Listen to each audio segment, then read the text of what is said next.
जो वाराणसी में जो हमारे अवतारी पुरुष हैं नरेंद्र मोदी, वो जी। समझिए हारते-हारते बचे हैं। मुझे तो लगता है कि इन सब बयानों के बाद मोदी के मतलब दिमागी जाँच की आवश्यकता है। मतलब एकदम आसमान में चमत्कार हुआ था, एक धूमकेतु आया था आकाश में बिल्कुल। और धूमकेतु से ये प्रकट हुए 56 इंच का सीना लेके। उसको मोदी जी ने अपने नाम कर लिया, रावण का रिकॉर्ड सब तोड़-ताड़ दिया। सूरज करोड़ों साल से चमक रहा है, ये मोदी कहाँ से आ गया, ये अडानी का सेवक। हुँ। और तो और जो वाराणसी में जो हमारे अवतारी पुरुष हैं नरेंद्र मोदी, वो जी। समझिए हारते-हारते बचे हैं। कई कई समय ऐसा आया था वोटों की गिनती उनका का जो दौर। बयान एक आया था नॉन बायोलॉजिकल हैं हम, बताइए। वो कैसा लगा आप होगा मैं आपको? तो अब क्या मैं कहूँ, आप तो ऐसे-ऐसे सवाल दाग रहे हैं। मुझे तो लगता है कि इन सब बयानों के बाद मोदी के मतलब दिमागी जाँच की आवश्यकता है। बताइए, कहते हैं मोदी कि हो सकता है मेरी माँ ने मुझे जन्म दिया हो।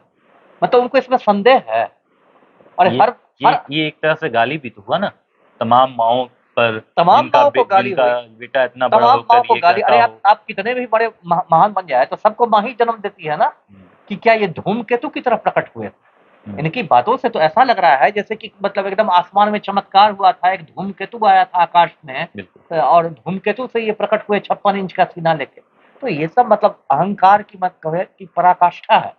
पहले जो अहंकार का वर्ल्ड रिकॉर्ड था वो लंका के रावण के नाम पर था। हुँ, हजारों सालों तक विश्व रिकॉर्ड लंका के रावण के नाम पर रहा। उसको मोदी जी ने अपने नाम कर लिया, रावण का रिकॉर्ड सब तोड़-ताड़ दिया।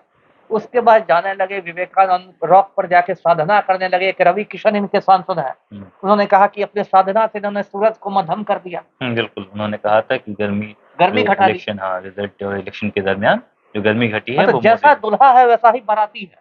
हुँ, दूल्हा कह रहा है कि मैं तो मतलब लगता है कि मुझे मेरी माँ ने पैदा किया होगा। अब बाराती बाराती कह रहा है कि इन्होंने सूरज को मद्धम कर दिया। बताइए, सूरज करोड़ों साल से चमक रहा है, ये मोदी कहाँ से आ गया, ये अडानी का सेवक। हुँ। तो इस देश में एक लगता है जैसे कि पूरा कुआँ में ही भांग मिला दी गई हो। अब मैं क्या कहूँ? जी।